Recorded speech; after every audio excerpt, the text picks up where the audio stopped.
বন্ধুরা, এখন ঘড়িতে সকাল ৫টা। আমি দক্ষিণ বারাসাত স্টেশনে চলে এসেছি।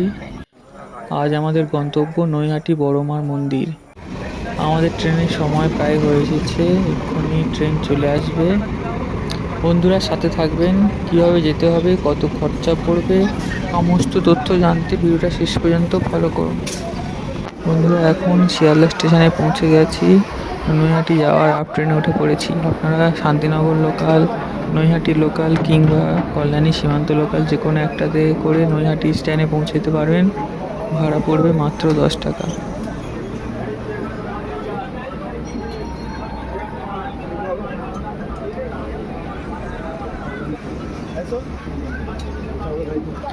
বন্ধুরা, নৈহাটি স্ট্যান্ডে পৌঁছে গেছি। আপনারা নৈহাটিতে 1 নম্বর প্ল্যাটফর্মের দিকে চলে আসবেন এবং পাশ দিয়ে রাস্তা দেখতে পাবেন। সেখান থেকে নেমে যেতে সামনে মেন রোড পড়বে।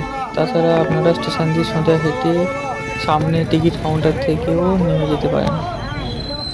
আমরা এদিক থেকে নেমে গেছি, তাই আমাদের অনেকটা হাঁটতে হবে। টিকিট কাউন্টারের সামনে চলে এসেছি। এখান থেকে কিছুটা সামনে গিয়ে ডান দিকে রাস্তা পড়বে, সেখান থেকে আপনারা সোজা হাঁটলে মন্দির পড়বে। আপনাদের বলে রাখি, শনি, মঙ্গল আর রবিবার এই 3 দিন ছাড়া আপনারা যে কোনো দিন আসলে ভিড় কম পাবেন, কিন্তু এই 3 দিন এলে খুব ভিড় বেশি হবে। বন্ধুরা, আপনারা পূজার ডালা মন্দিরের সামনে থেকে যদি কেনেন একটু দাম বেশি পড়তে পারে, তাই আপনারা এখান থেকে কিনে নিতে পারবেন। বন্ধুরা, পূজার ডালার দাম 51 টাকা, 101 টাকা, 151 টাকা, বিভিন্ন দামের আছে। আপনারা আপনাদের সময় বুঝে কিনে নেবেন।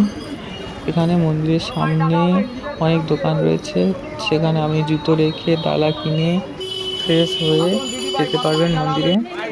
বন্ধুরা, মন্দিরের কাছে এসে গেছি। এই যে মায়ের মন্দির, আবার বেরিয়ে আপনারা জুতো খুলতে পারবেন। আচ্ছা, এই যে এখানে জুতোগুলো খুলে সামনে মন্দিরের গেট দেখা যাচ্ছে, ওই সাদা বিল্ডিং সাইডে বাঁদিকে।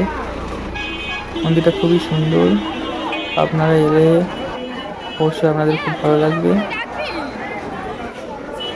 আজ রবিবার বলে অনেকটা বড় লাইন পড়েছে। এই দেখুন, মন্দিরটা খুবই সুন্দর। বন্ধুরা দেখুন, সামনে কতটা দূর পর্যন্ত লাইন পড়েছে। আমরা লাইনে দাঁড়িয়ে পড়েছি। এটা হচ্ছে মন্দির থেকে কিছুটা এগিয়ে এসে বাঁদিকারে রাস্তা চলে গেছে, সেখানে এত দূর পর্যন্ত লাইন পড়েছে। চারপাশে অনেক দোকান রয়েছে, সেখান থেকে আমরা জিনিসপত্র কিনতে পারেন। ছবি, ঠাকুরের জন্য আসন এবং আরও অনেক জিনিস রয়েছে। দেখতে দেখতে আমরা মেন রোডে চলে এসেছি। সামনে মন্দিরের গেট। এখন লাইন দিতে দিতে আমাদের প্রায় 1 ঘন্টার কাছে হয়ে এসেছে। অনেকটা দূর লাইন পড়েছিল।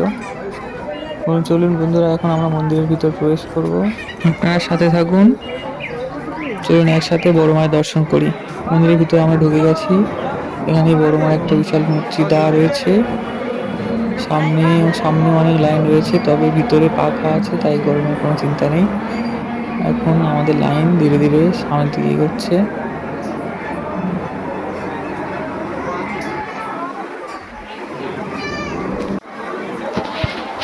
দেখুন কত লোক, এখানে কত লোকের ভিড়। এখানে মনে হয় 100-500 লোক দাঁড়িয়ে রয়েছে। সামনে মন্দিরের গেট। এখন আমরা মন্দিরের ভিতরে ঢুকে গেছি। এই ডান দিকে দেখুন মন্দিরের বড় মার বিগ্রহ। সামনে 3টে লাইন দিয়েছে দড়ি দিয়ে আলাদা আলাদা করে। এক একটা লাইনে মানুষদের সকলের পূজা দিয়ে এক একটা লাইন ছাড়ছে। আমাদের সামনে এখন 2টো লাইন রয়েছে। এখানে একটা ভালো জিনিস দেখলাম যে খুব লাইন তাড়াতাড়ি টানে, তাই এখন 1 ঘন্টার মধ্যে আমরা মন্দিরের ভিতরে ঢুকে পড়েছি। অন্য দিন এলে হয়তো তাড়াতাড়ি আসতে পারতাম, কিন্তু আজকে রবিবার বলে একটু আমাদের দেরি হয়ে গেল। বন্ধুরা, এখানে কিন্তু ভিডিও ফটো কিছু তুলতে দিচ্ছেন না, কিন্তু সবাই তারা ভিডিও ফটো তুলতে ব্যস্ত। সামনে পুরোহিতের কাছে আপনারা দাঁড়া দিয়ে নামগোত্র বললে আপনাদের পূজা করে দেবে। বন্ধুরা, এখন আমাদের বড় মায়ের দর্শন ও পূজা দেওয়া হয়ে গেছে। আমরা এখন স্টেশনের দিকে হাঁটছি। বন্ধুরা, আপনারা যদি ভিড় না ভালোবাসেন, তাহলে আপনারা অবশ্যই শনি, মঙ্গল, রবিবার ছাড়া আসবেন। এই 3 দিন খুবই ভিড় হবে। তো বন্ধুরা, আজকের মতো এখানে ভিডিওটা শেষ করছি। ভালো থাকবেন, সুস্থ থাকবেন।